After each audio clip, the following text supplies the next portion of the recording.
I know as a runner you've heard, seen about, or probably even tried carbo loading, but you want to know, is carbo loading the thing you should do before a race?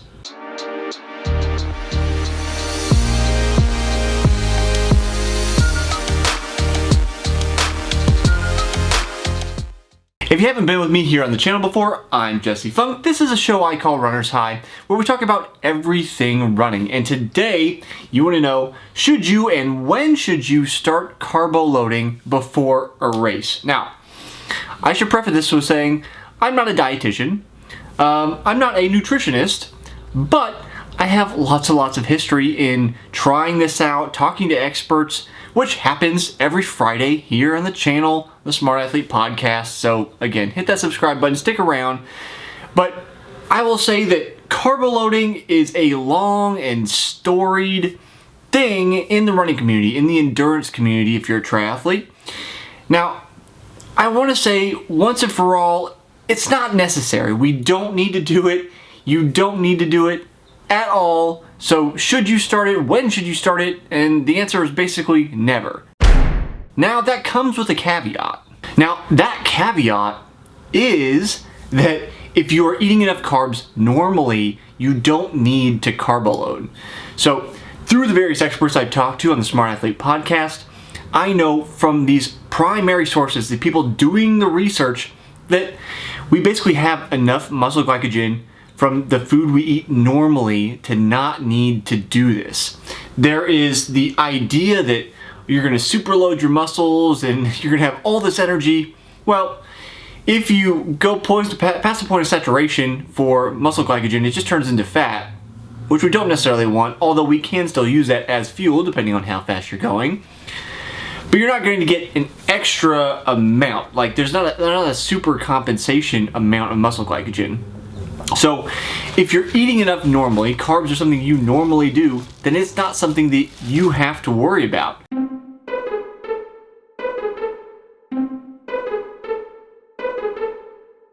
You just go about your regular diet and there you go. Done. No need to worry about it. But I have been through this. I've done a number of things over the years where I had these rituals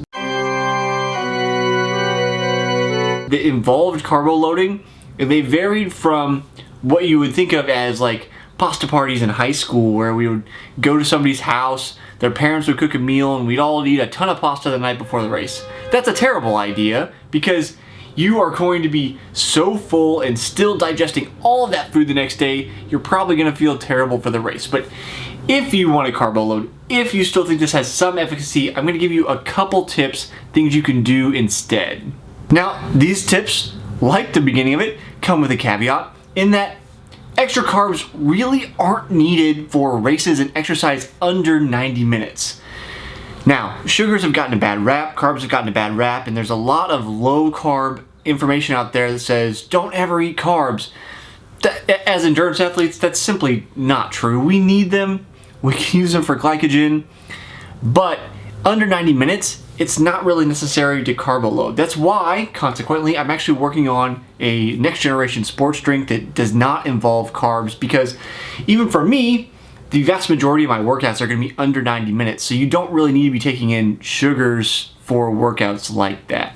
But back on track, if you want to carbo load, do it 2 or 3 nights before your race. And this is basically just insurance, right? It's insurance to make sure you're going to get enough muscle glycogen and be topped up all the way. You're going into your taper, and you want to avoid that scenario I mentioned earlier when we were talking about high school and pasta parties. You want to avoid having all this food in your gut still digesting the morning of the race, especially because you're going to get nerves. You're going to need to go to the bathroom a bunch of times. It's really uncomfortable. You want something easy to digest. It's your pre-race meal. Now, what are you going to eat for your carbo loading? I'll give you a couple suggestions that I've had, things that I've eaten, but things that you should look at as well. Of course, there is the tried and true pasta dinner. This could be anything. It could be white pasta, wheat pasta, it runs the gamut. I will say, if you're not used to eating wheat pasta, first, you have to be careful that you're actually getting wheat pasta, but second, it has more fiber, so it can potentially cause GI issues. As that's why especially you don't want to try that the night before a race. Again, mantra I say all the time, nothing new on race day. Well, that goes for the night before the race as well. It's all kind of lumped together, nothing new. Don't try this right before a race. But, pasta is a tried and true carb. We can dress it 100 different ways, more than that. Obviously, I'm under-exaggerating somehow with 100, but it is a thing you can go to. Now, I will tell you that my ritualistic carb of choice for a long time was actually ice cream. Now, when I say ice cream, the reason I got into doing this was because in college, I ate basically a half gallon of ice cream the night before I broke 16 for the first time, which was like a 30-second PR for me at the time. And you know how we do, where we try to lump things together and say, this is the thing that made me go so and do this thing. And now, there may have been some, efficacy to it. I was eating cheap ice cream, and that's an important distinction. Now, I make ice cream now, like this super delicious toasted marshmallow s'mores ice cream, but it has a much higher fat content, so you don't want to get good ice cream because that extra fat, again, can cause GI issues, and that is what we do not want. But when you're talking about carbo loading, carb sources are carb sources, basically.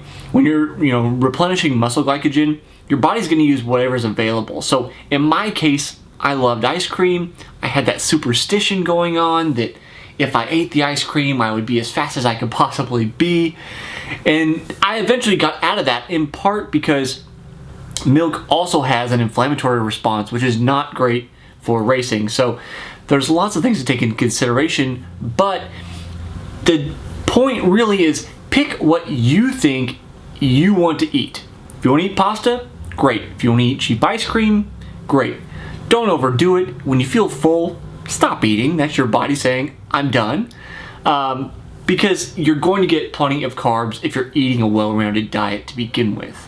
Now, you may be wondering, is there anything else you can do nutrition-wise that's important to make sure you perform at your peak level?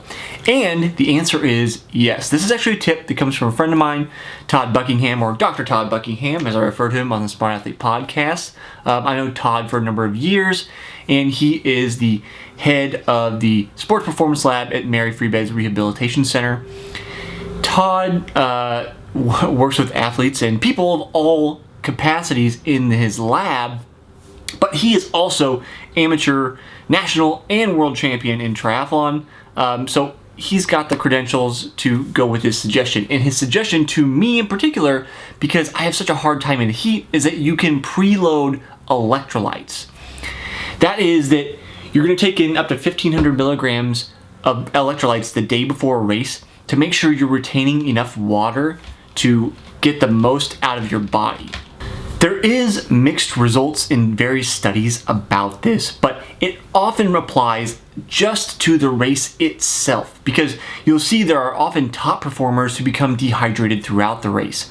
And this more so has to do with you don't want to enter a state of hyponatremia versus being dehydrated. If you have to pick of the two, dehydration is probably the way to go. People can often perform at better levels there. The two states are basically hyponatremia, where you are drinking water, you're not drinking an electrolyte of some sort, and the volume of water in your body versus the amount of sodium has become too high. So there's too little sodium and other electrolytes in your body, versus dehydrated, where it goes the other direction, where the amount of water content has gone down, so the concentration of electrolytes has gone up.